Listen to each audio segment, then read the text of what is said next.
We have the Constitution of Kenya 2010, which was enacted in August 2010 and has hardly been implemented.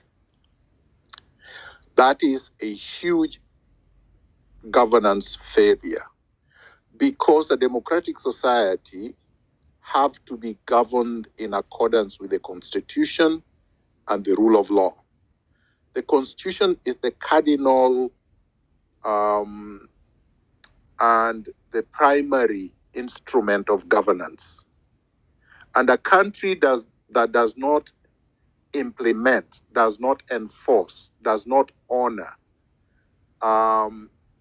does not respect its constitution, cannot fulfill the aspirations of the people. So that's number one. There is no aspiration of the people of Kenya we can fulfill, or the leaders can fulfill, when they dishonor and do not implement the constitution.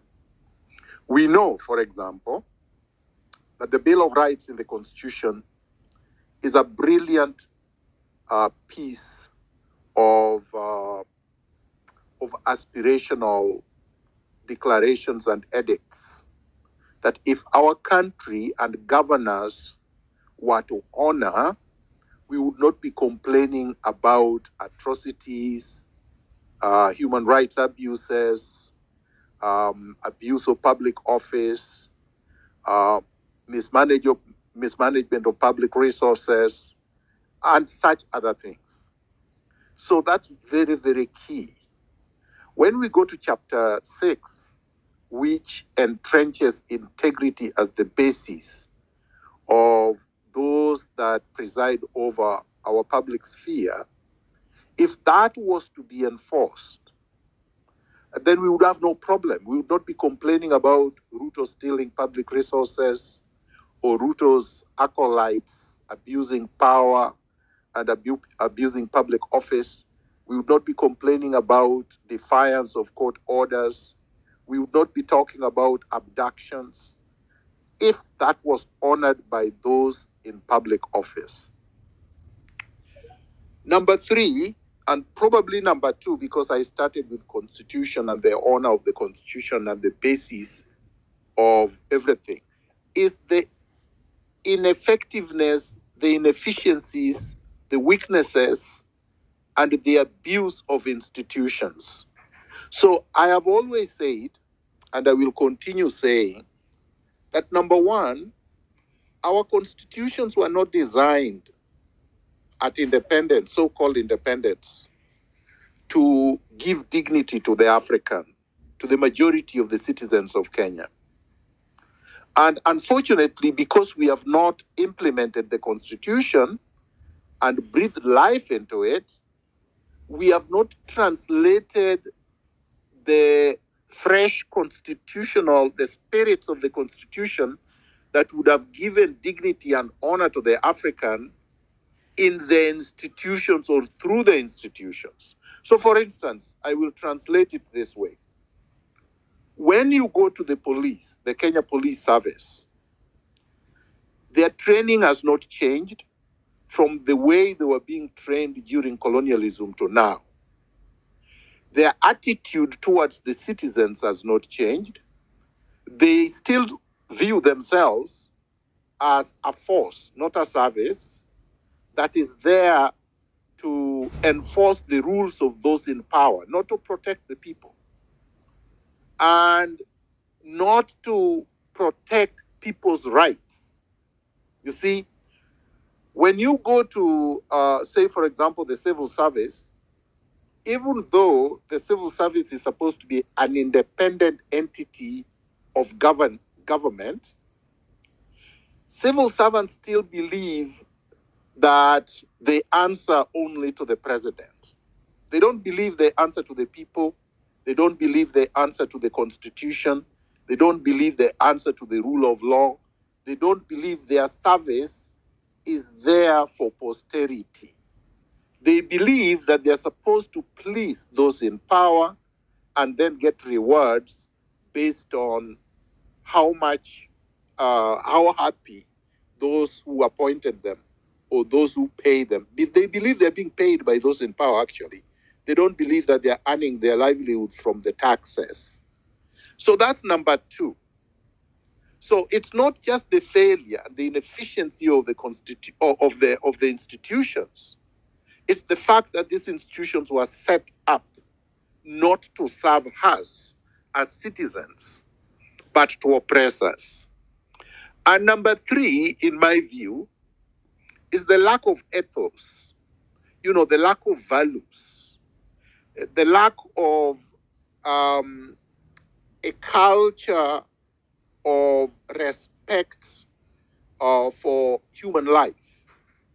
I mean, since colonialism, and this was carried over after the flag independence, the value of the African life is probably less than the value of a dog. Okay? You have seen pictures and videos of a few people that were quote unquote caught trying to pick fruits at Del Monte farm in Thika. And dogs were set up on them. They were brutalized. They were shot at. Some of them were killed. Worse than they treat their dogs. And this is actually widespread. If you look at the way the British soldiers, for example, American soldiers, for example, in Nanyuki, how they have abused, young African girls whom they rape, they murder, they maim, and then they're given free passage to go back to their countries without accountability. Okay? They are not arrested. No extradition applications are made for them to be returned so that they can face the justice. So, and the victims, their victims, are never treated as victims. Their calls and wails for accountability go unanswered. The same way that the present government and the previous ones have treated citizens whenever they have protested, whenever they have expressed grievances, whether it is through street protests or using social media. You have seen people kidnapped, you've seen people detained without trial. So this has gone on for a very long time. So the fact that we don't value our lives, the fact that our culture, the African culture that did this, has been degraded and disregarded and completely rendered useless. We have to reclaim that. That's the third failure. I will end with the fourth failure. The fourth failure is that we were supposed to have checks and balances in the Constitution, and it ties up to the first one, the failure to implement the Constitution. So, for example, in our setup, we have a presidential system. The executive is supposed to be administering, based on election outcomes. They're supposed to be administering public affairs based on the manifestos and policies that they had during elections. They're supposed to be utilizing public resources for the benefit of the people. And the legislative arm, which is at the national level, the National Assembly and the Senate, are supposed to, legislate. They are supposed to check. They are supposed to more or less supervise, for lack of a better word, how the executive spends public resources and also how the executive governs the people. Well, they have not done that since we enacted the new constitution. They have become an extended arm of the executive, essentially working at the whim, the beck and call of those at State House. Then you look at the judiciary, which is supposed to be the third arm of government.